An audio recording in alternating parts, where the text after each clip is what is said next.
जय हिंद दोस्तों। इस वीडियो में हम जानेंगे सीटीसी, सैलरी, स्टाइपेंड और इन हैंड सैलरी में अंतर क्या होता है। काफ़ी सिंपल और आसान भाषा में, सरल भाषा में आप सभी को बताऊंगा।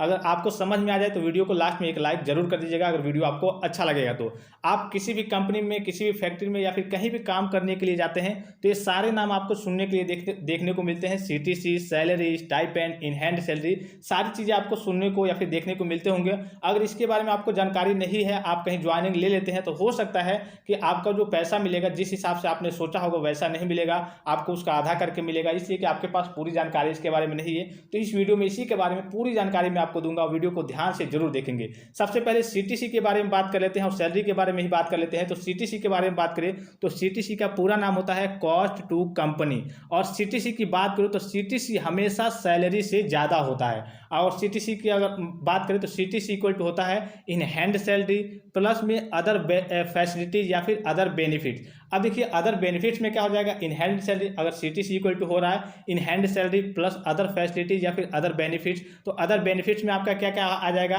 ईपीएफ आ जाएगा, एम्प्लॉय प्रोविडेंट फंड आ जाएगा, या फिर एचआरए आ जाएगा, हाउस रेंट अलाउंस आ जाएगा, या फिर ट्रांसपोर्ट आ जाएगा, या फिर आपका एलआईसी आ जाएगा, या फिर मेडिकल फैसिलिटी या फिर मेडिकल इंश्योरेंस आ जाएगा, कैंटीन फैसिलिटी आ जाएगा, बोनस आ जाएगा। ये सारी आपकी अदर फैसिलिटी या फिर अदर बेनिफिट्स में आती है। कोई कंपनी सपोज कीजिए कि आपको हायर करती है 6 लाख पर एनम यानी कि 6 एलपीए में, तो आप यही सोचेंगे कि मेरी जो सैलरी होगी उस हिसाब से 6 लाख है एलपीए यानी कि पर ईयर, तो 50,000 रुपये महीना होगा। लेकिन आपकी जो सैलरी देखने को मिलेगी वो आपको 45,000 या फिर 40,000 देखने को मिलेगी। इसलिए कि सीटीसी में ये होता है, कंपनी कहती है, सीटीसी का मतलब ही होता है कॉस्ट टू कंपनी, यानी कि कंपनी जो आपको एक साल में आपके ऊपर जो खर्चा करेगी वो 6 लाख रुपया करेगी। और 6 लाख में आपके रूम का भाड़ा होगा, ट्रांसपोर्ट का खर्चा होगा, एलआईसी का खर्चा होगा, मेडिकल इंश्योरेंस का खर्चा होगा, उसके बाद से कैंटीन की जो फैसिलिटी होगी उसका खर्चा होगा, और जो बोनस वगैरह या फिर और भी जो भी सारी सुविधाएं देती है कंपनी, उन सारी चीज़ों का जो खर्चा होगा वो जोड़ करके उसको काट लिया जाएगा, फिर आपको सैलरी दी जाएगी। सपोज कीजिए कि 6 लाख एलपीए है आपका,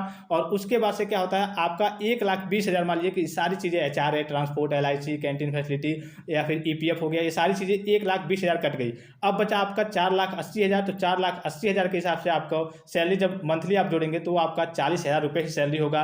यानी कि आप सोच के गए थे कि मेरी सैलरी तो 50,000 रुपये होगी, लेकिन आपको 40,000 देखने को मिलेगी। तो सीटीसी का मतलब होता है कि जो अदर फैसिलिटी जो कंपनी देती है वो आपसे काट लेती है। उस जो भी कंपनी आप हायर कर रही है तो वही बताती है कि आपका सीटीसी करके बताएगी कि आपका एलपीए यानी कि 6 लाख एलपीए या फिर 5 लाख एलपीए, यानी कि मतलब कि 5 एलपीए 5 लाख पर एनम आपकी सैलरी आपको देखने को मिल जाएगी। इस तरीके से करके बताती है। और बच्चे या फिर लोग कंफ्यूज जाते हैं कि इतना बता रही है, चलिए मेरे महीने के हिसाब से तो इतना होगा, लेकिन जब सैलरी मिलती है तो उनसे 5-10 हज़ार रुपये महीने या फिर कह लीजिए कि कम ही आपको देखने को मिलती है। तो ये सीटीसी होता है। इसके बाद अगर सैलरी की बात करें तो सैलरी एक तरीके से फिक्स होता है। सपोज कीजिए कि आपसे कह दिया गया कि हाँ 20,000 रुपये आपकी सैलरी है तो 20,000 ही रहेगी। तो इसमें सैलरी में भी कभी कभी क्या होता है, ईपीएफ जो कहते हैं, पीएफ कहते हैं, तो वो किसी किसी कंपनी के ऊपर डिपेंड करता है कि वहाँ पे पीएफ कट रहा है या फिर नहीं। तो कभी कभी पीएफ वगैरह काट दिया जाता है, या फिर ट्रांसपोर्ट की फैसिलिटी दी जाती है तो उसमें कुछ पैसे वगैरह काट दिए जाते हैं, इसमें कुछ छूट मिलती है कुछ पैसे। तो सैलरी एक तरीके से कह सकते हैं ये भी फिक्स नहीं होती है, इसमें भी पीएफ वगैरह करते हैं। तो अगर सैलरी आपकी मान लीजिए कि 20,000 पर महीने है यानी कि पर मंथ है,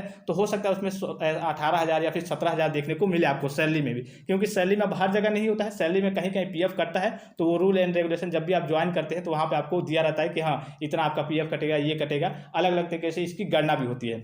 इसके बावजूद अगर स्टाइपेंड की बात करें तो जो भी बच्चे होते हैं डिप्लोमा या फिर ग्रेजुएशन करके अप्रेंटिस के लिए जाते हैं, एक फिक्स सैलरी कह लीजिए होती है, उसी को स्टाइपेंड कहा जाता है कि हाँ अप्रेंटिस के लिए आप जा रहे हैं तो आपको पर मंथ आपको इतना दिया जाएगा, उस तरीके से वो स्टाइपेंड कहता है। उसमें आपके पीएफ वगैरह या फिर बोनस या फिर ट्रांसपोर्ट वगैरह का खर्चा नहीं होता है। हाँ अगर ट्रांसपोर्ट वगैरह को वो खर्चा काटेंगे या फिर कैंटीन की सुविधा उनके पास होगी वो देंगे, तो अलग से मेंशन कर देंगे कि हाँ आपको इतना इतना इतना, अगर आपको कैंटीन की सुविधा लेनी है, ट्रांसपोर्ट की सुविधा लेनी है तो इतना इतना इतना आपका कटेगा, तो पहले से ही उसमें मेंशन होता है। इन हैंड सैलरी की बात करें तो इन हैंड सैलरी जैसे कि नाम से ही आपको मालूम है, अगर इन हैंड सैलरी कहीं आपको लिखा हुआ दिख जाता है तो उसका मतलब सीधा है कि आपको जो भी सैलरी मिलेगी जितना बताया गया है टोटल उतना सैलरी मिलेगी। इसमें कोई बोनस, कोई अदर फैसिलिटीज, कोई पीएफ वगैरह नहीं कटने वाला है। इन हैंड सैलरी मतलब टोटल हैंड में आपको उतने सैलरी मिलेगी। अगर 20,000 महीना कह दिया गया है तो 20,000 महीना आपको इन हैंड सैलरी मिलेगी ही मिलेगी। आई होप कि वीडियो आपको इन्फॉर्मेटिव और आपको सारी जानकारी समझ में आई होगी। और भी कोई डाउट्स रह जाता है तो आप कमेंट करके पूछ सकते हैं। Best of luck to every students. जय हिंद।